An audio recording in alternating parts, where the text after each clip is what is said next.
Okay, let's unpack this.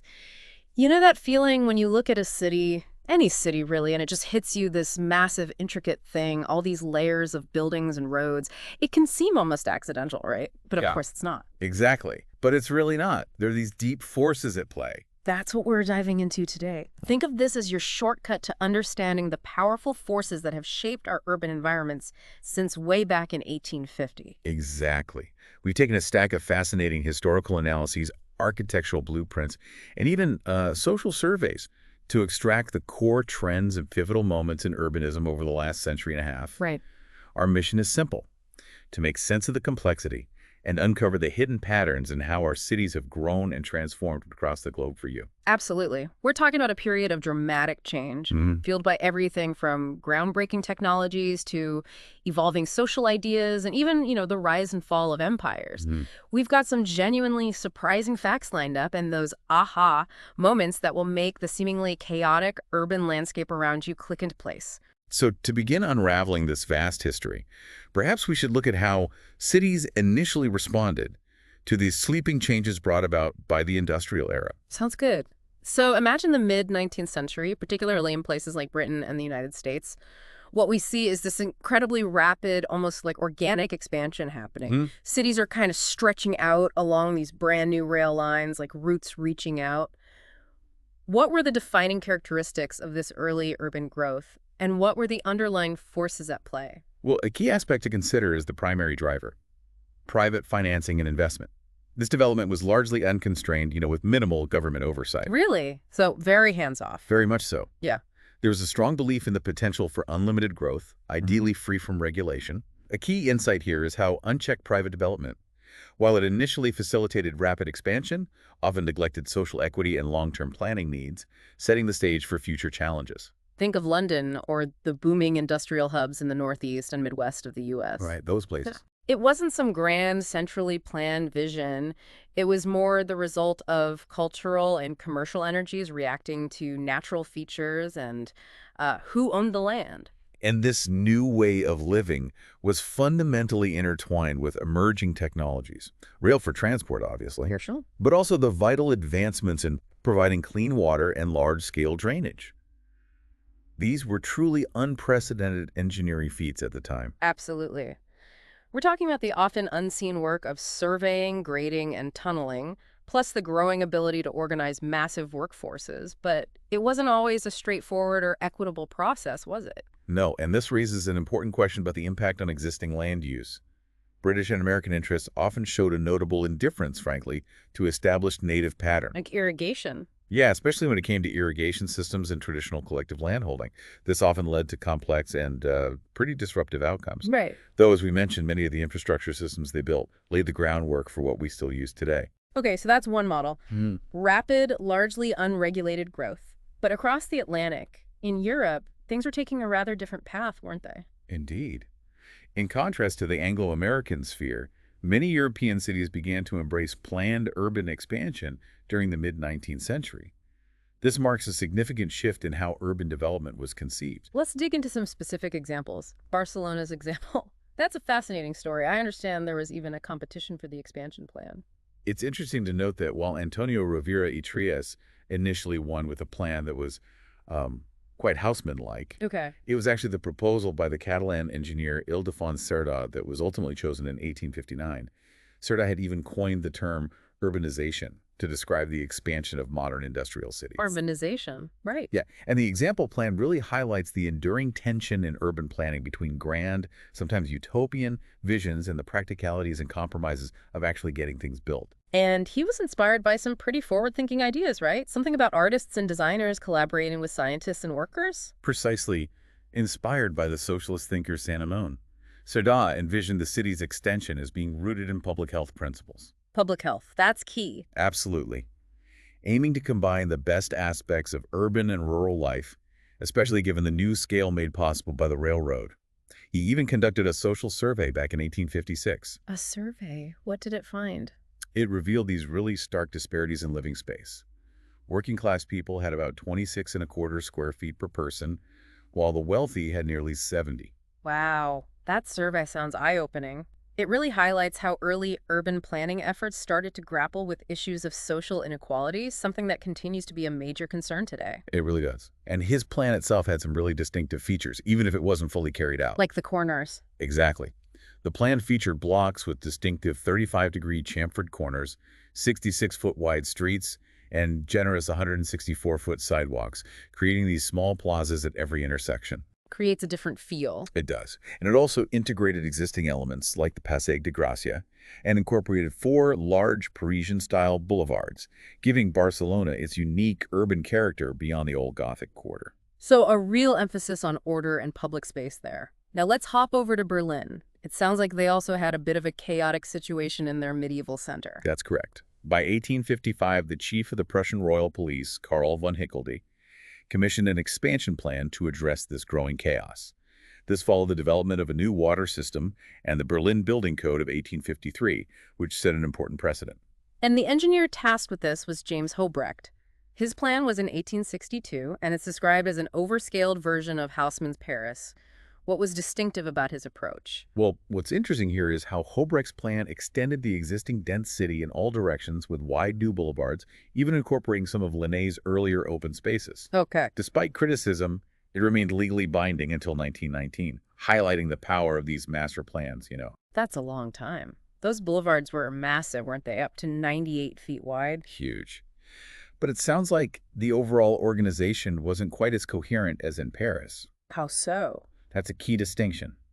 Unlike Haussmann's clear overall organization, Berlin's plan often resulted in new districts laid out on grids around London squares, those garden squares, Right, okay. or with diagonals radiating from Baroque plazas.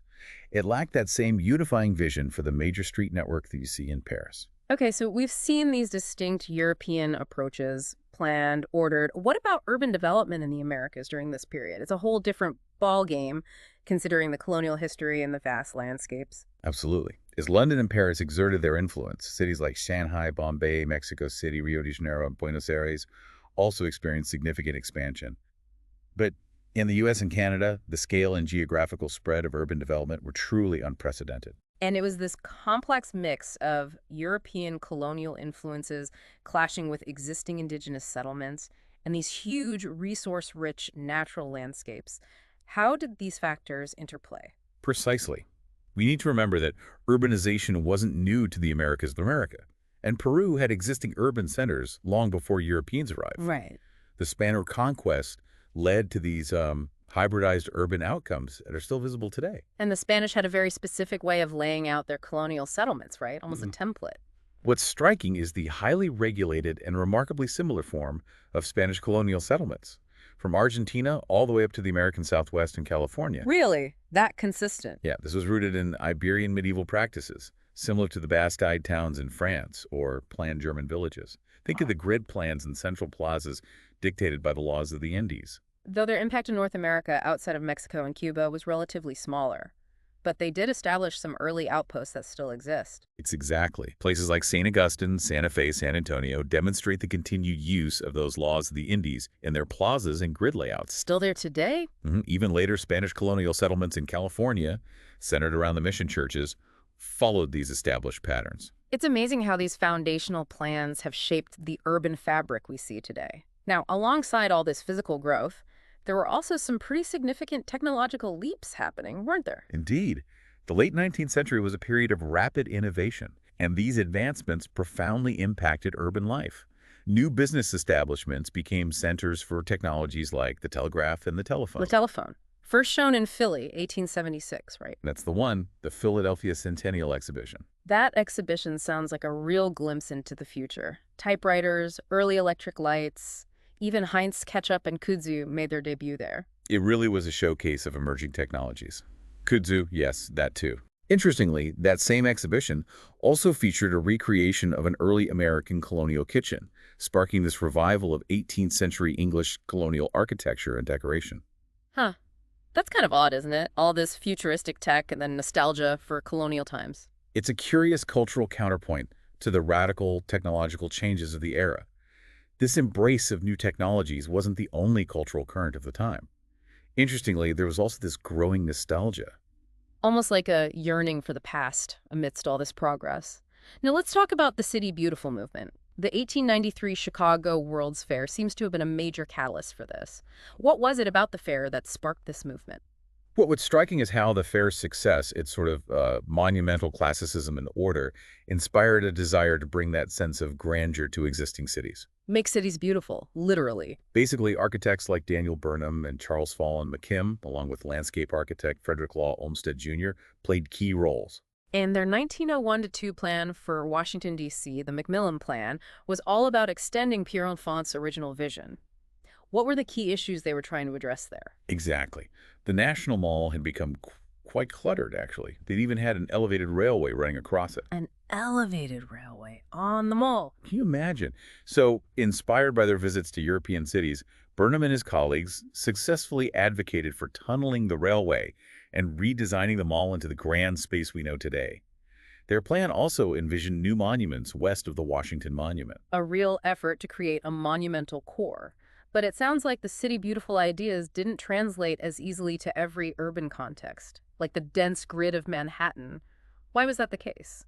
You're right. Highland values in Manhattan made it nearly impossible to implement the grand boulevards and sweeping public spaces that were characteristic of the movement. It just wasn't feasible financially. Makes sense.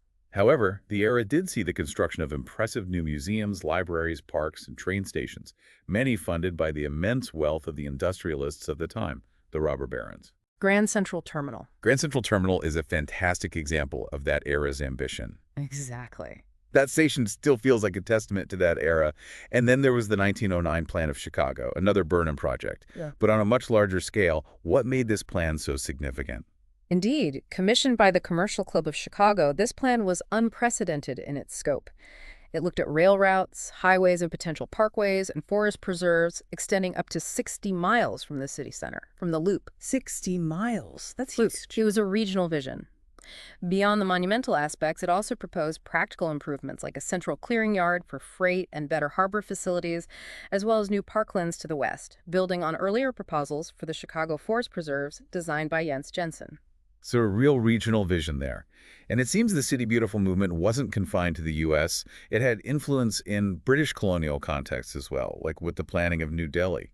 How did that come about? Well, what's interesting to note is how, after the announcement in 1911 that the capital of British India would move from Calcutta to Delhi, a Delhi Town Planning Council was established, one of the early official uses of the term town planning. Okay. Sir Edwin Lutyens, a prominent English architect, was involved from the start. The site selection itself was south of Old Delhi, eventually becoming New Delhi in 1926. But it wasn't a straightforward process, was it? There were disagreements over the plans. Absolutely. Initial plans by Lutyens and later by Henry von Lanchester were rejected. Sir Herbert Baker was then appointed, and the final plan, approved in 1913, involved designs by both Lutyens and Baker. And they clashed. Famously. They even famously clashed over the incline of the main processional road, the Rajpath. But ultimately, New Delhi became a very popular blend of classical and Indian elements and remains India's capital to this day. It really shows the lasting impact of those early planning efforts. It certainly does. Now, shifting gears a bit, we saw the grand visions of City Beautiful, but there was also a growing awareness of the poor living conditions in many industrial cities, leading to tenement reform. What were the key drivers behind this concern? That's a crucial parallel development. By the mid-19th century, the appalling health and social conditions in English industrial cities were a major concern. You can imagine. Edwin Chadwick's 1842 report on the sanitary condition of the laboring population of Great Britain is often seen as a turning point in public awareness. It was commissioned in response to a cholera epidemic in London's East End. Cholera, wow. The report offered just stark picture of the unsanitary conditions people were living in. And it was around this time that the term slum started to gain traction, really highlighting the severity of the housing crisis for the working class. Exactly.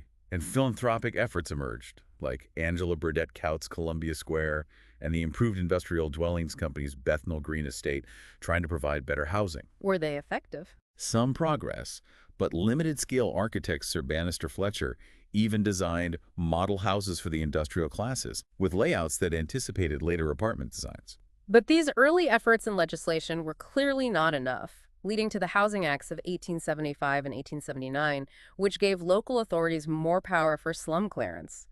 What was the impact of this legislation? Well, what's significant here is the Metropolitan Board of Works' use of these acts for 16 London slum clearance projects. While they did displace thousands, they also aimed to provide for them, though the quality and impact of that provision is a complex issue, historically debated. Right. Displacement is always tricky. Always. Projects like Sir Charles Barry's Beaconsfield buildings were early examples of model housing, with parallel rows of tenements.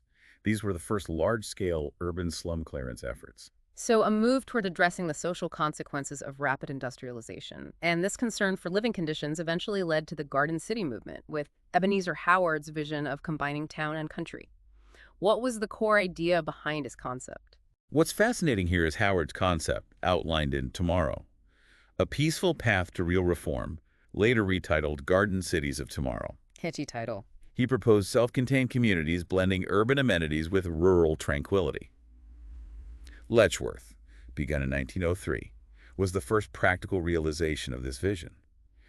Think of it as trying to combine the best parts of living in a vibrant town with the peace and green space of the countryside. It's got the best of both worlds. That was the idea. And then there was Hampstead Garden Suburb by Raymond Unwin and Barry Parker, initiated by Dame Henrietta Barnett. It's a bit different from Letchworth, wasn't How it? so? Yes. Developed near Hampstead Heath, it aimed to be a garden suburb. Initially intended for various classes, though it became quite affluent. The extension of the London Underground played a key role in its development. Ah, transit access. Crucial Parker and Unwin's design focused on separating traffic speeds, using superblocks, cul-de-sacs, and setbacks to create a more bucolic atmosphere, compared to typical London row house developments. It sounds like a really innovative approach to suburban design. Now, the Garden City idea had a bit of a mixed reception in other parts of Europe, like France, before World War I. Why didn't it take off there as readily? That's right. Benoit Lévy's efforts to promote the movement in France were somewhat complicated by translation issues and his combination of Howard's ideas with Sorye-Mata's linear city concept. Linear city. Yeah, a different idea altogether. While the Musée Social advocated for it, few French garden cities were built before the war. But the immense destruction of World War I actually gave the Garden City concept new relevance in the reconstruction efforts in northern France. How was it applied in that context? Exactly. The need to rebuild so many towns and buildings provided an opportunity to apply garden city principles. The Sarraz development near Paris is a good example, though it ended up being much denser, blending garden city ideals with more typical apartment buildings. Ah, so adapted. So the core ideas were adapted to the specific circumstances, yeah. So, adapting the concept to different contexts. And it seems the British Town Planning Act of 1909 had influence beyond Britain itself, even in places like Singapore and Malaya. What aspects of the act were influential? Indeed. It introduced the idea of legally binding planning schemes. However, its impact in British India was less significant, where the focus was more on addressing insanitary areas through the creation of improvement trusts. Improvement trusts. Modeled on the Bombay Improvement Trust, yeah, for slum clearance and laying out new urban quarters, often with grid street layouts. Now, alongside these more interventionist approaches, there was Patrick Geddes with his idea of conservative surgery, a very different philosophy of urban improvement. What was the essence of his approach? Geddes is fascinating. What's compelling about him is his emphasis on understanding and mapping existing environments first and minimizing demolition. So work with the city, not against it. Precisely. He advocated for small-scale, focused improvements like widening streets and creating small squares, taking into account the affordability for former slum dwellers. In his Indian planning recommendations, he even focused on existing temples and water tanks as focal points. Using what's already there. Exactly. His approach was more cost-effective and caused less social disruption, emphasizing the genius loci, the spirit of the place. A much more organic and less disruptive way of thinking about urban change. What about urban planning in Japan during this period? The earthquake of 1923 seems to have been a major turning point. What changes did it bring? It was. The 1921 Housing Association law had already set up subsidized loans for affordable housing. But the Great Kanto earthquake in 1923 devastated Tokyo. Huge disaster. Terrible, leading Mayor Go Chimpei to push for a new master plan that included a modern sewer system. The Jujunkai, or Mutual Benefit Society, played a crucial role in building modern low-rise concrete apartments with utilities after the disaster. So rebuilding better. That was the goal. Simultaneously, the Garden City movement appeared in Japan as the Dinen-Shofu settlement, though its large lots made it more of a kind of high-end commuter suburb. Not quite the original social vision. Not exactly. We also saw the rise of shopping nodes with big department stores at Tokyo commuter rail stations. So, disaster leading to modernization alongside the adoption of Western suburban models. What about urban development in China during the early 20th century? It was a time of huge political upheaval. How did that impact urban planning? Absolutely.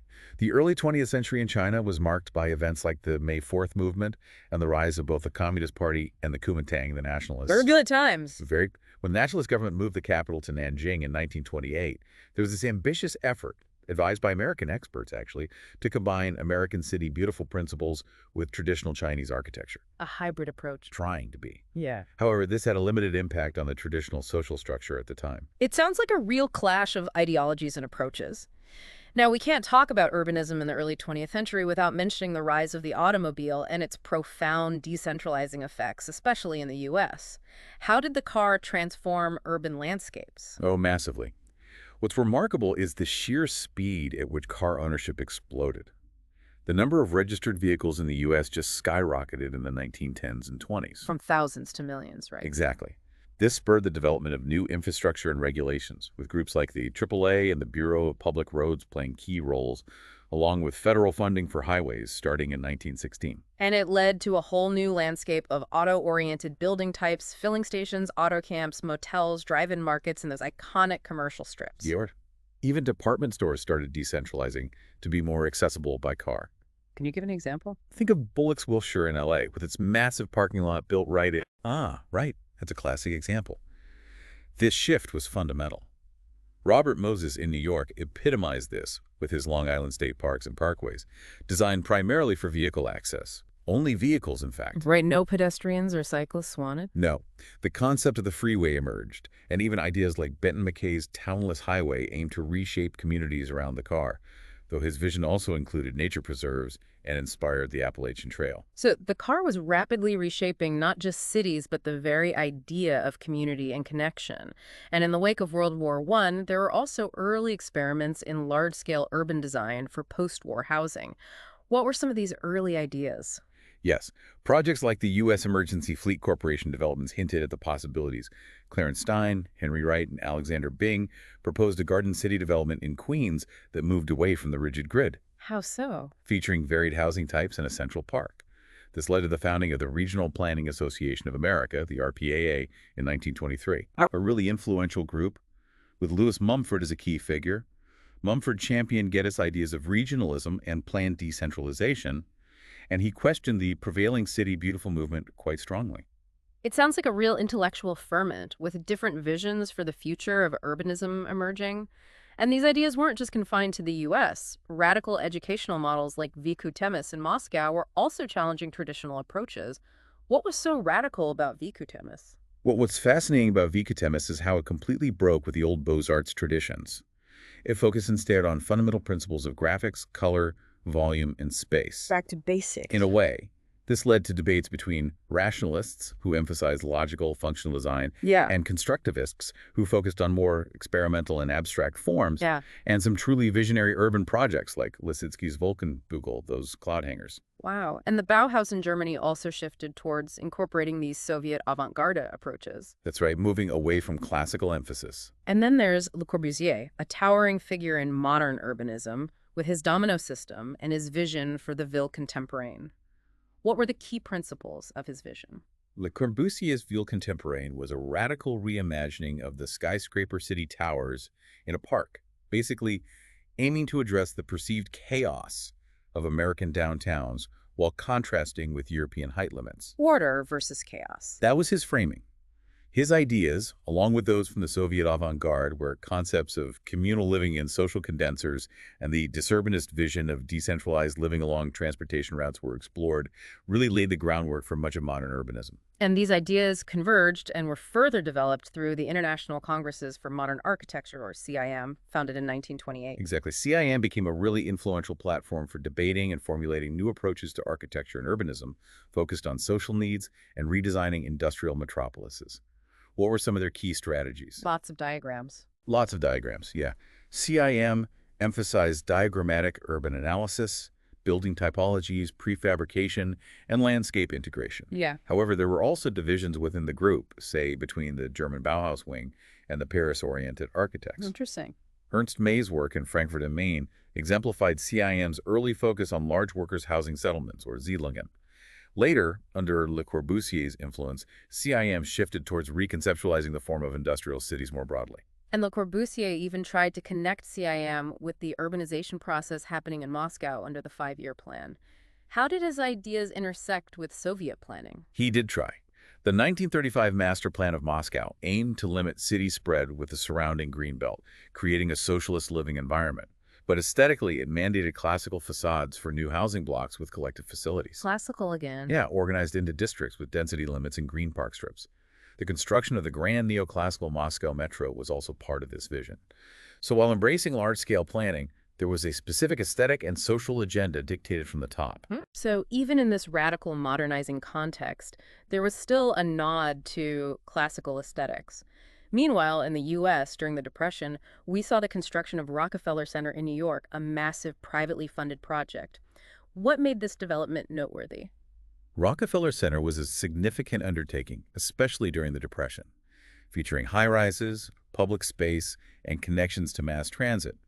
While his architecture was relatively conservative, Art Deco mainly, Le Corbusier surprisingly praised its scale and integration. Huh, even Corbusier liked it. Apparently. Yeah. We also saw regional planning efforts like the Regional Plan of New York and the RPA's Radburn model in New Jersey, contrasting sharply with Frank Lloyd Wright's very decentralized, broad-acre city concept. And the New Deal played a significant role in shaping suburban development through long-term mortgages and the creation of the Homeowners Loan Corporation, HOLC, and Federal Housing Administration, FHA.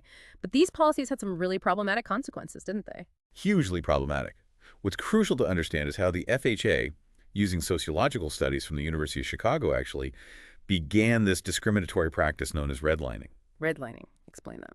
They literally drew red lines on maps around neighborhoods, often central urban areas, with significant minority populations, particularly African Americans, deeming them too risky for mortgage insurance. So they just couldn't get loans. It effectively denied residents in those areas access to the affordable mortgages that were fueling suburban growth elsewhere.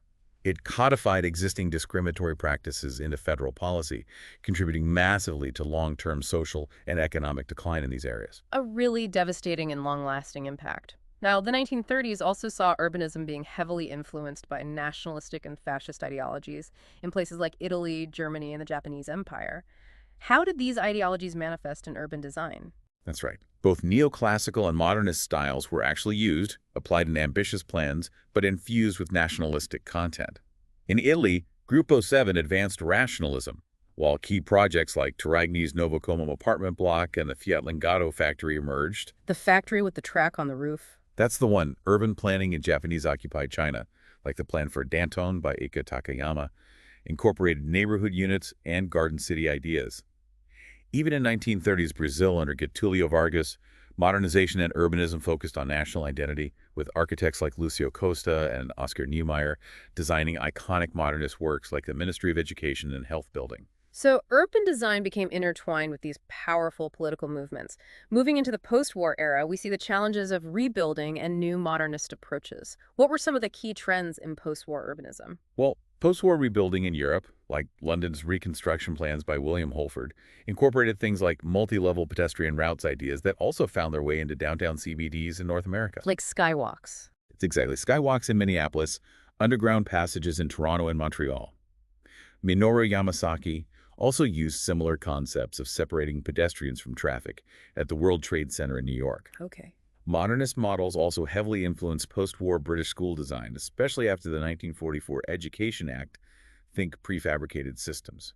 And this is where Allison and Peter Smithson's Hunt Stanton School emerged, leading to New Brutalism. Brutalism, right. And firms like Town Planning Associates, TPA, with Paul Lester Wiener and Joseph Louis Sert, designed a motor city near Rio, emphasizing CIM's four functions: living, working, recreation, circulation, but with a pedestrian civic core.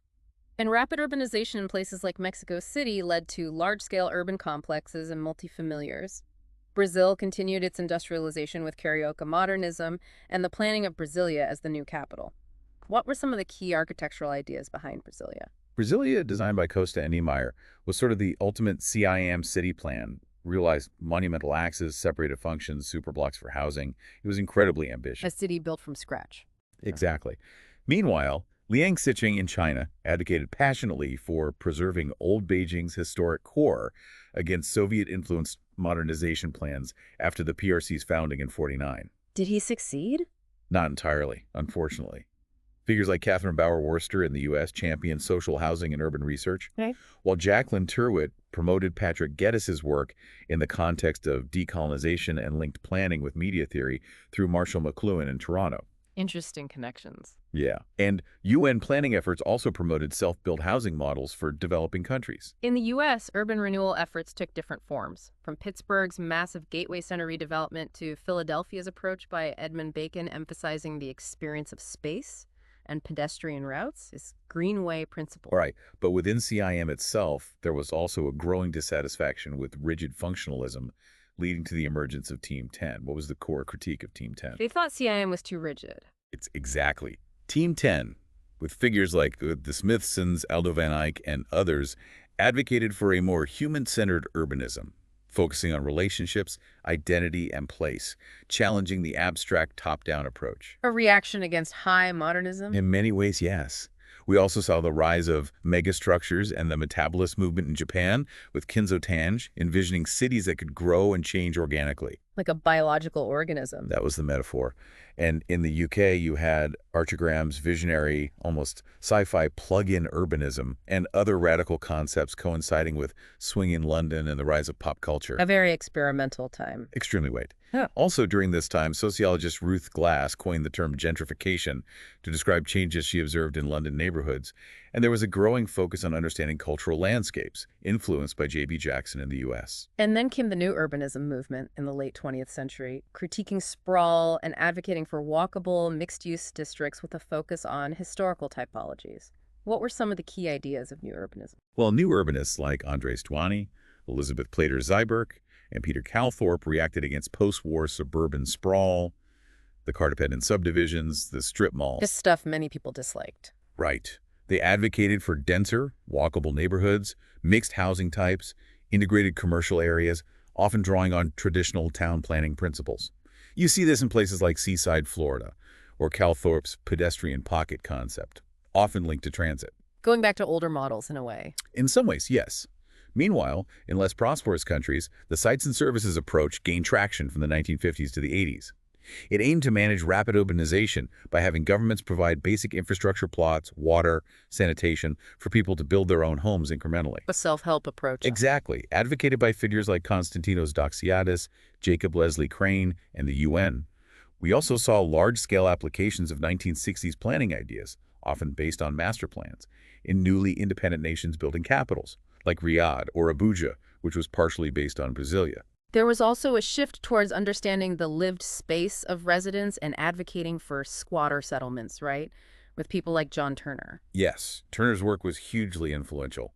He argued that squatter settlements, often seen as problems, actually represented solutions generated by residents themselves, and that planners should support these bottom-up processes rather than imposing top-down solutions. Empowering residents. That was the idea.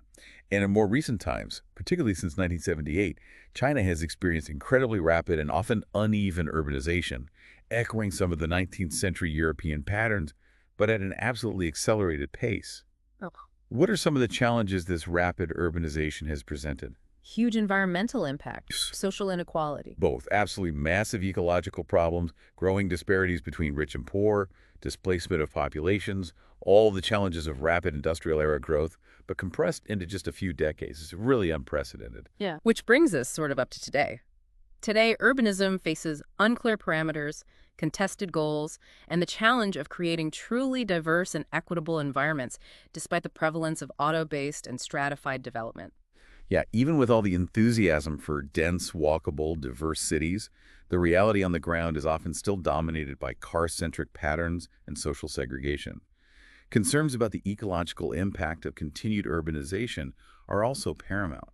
How do we build sustainably for billions more urban dwellers? Wow, we've covered a huge amount of ground from those early, almost chaotic industrial expansions to the grand planned cities, the impact of colonialism and technology, the rise and fall of movements like City Beautiful and Garden City, the influence of modernism, post-war planning, and these complex challenges we face today. It really highlights the interconnectedness, doesn't it? Hmm. Social issues, technological advancements, political ideologies, aesthetic ideas, they all feed into urban design and how decisions made decades, even centuries ago, continue to shape the cities we inhabit. Yeah. You can see how different approaches to city building have risen and fallen in response to changing social needs and technological possibilities. It's not a straight line at all. It definitely gives you a new appreciation for the layers of history embedded in our urban environments. So, what does this all mean for you, the listener? It means that understanding these historical trends provides crucial context for the cities we live in and the ongoing debates about their future. You can start to see the echoes of these past decisions all around you. Exactly. And this raises an important question for you to consider. How do these historical forces continue to shape your own urban experiences, and what might be some of the unforeseen consequences of the urban trends we're seeing today? Like remote work or climate change adaptation. For example, we encourage you to look at your own city with this new historical lens and perhaps consider what future it is currently building. What choices are being made now that people will be talking about 100 years from now?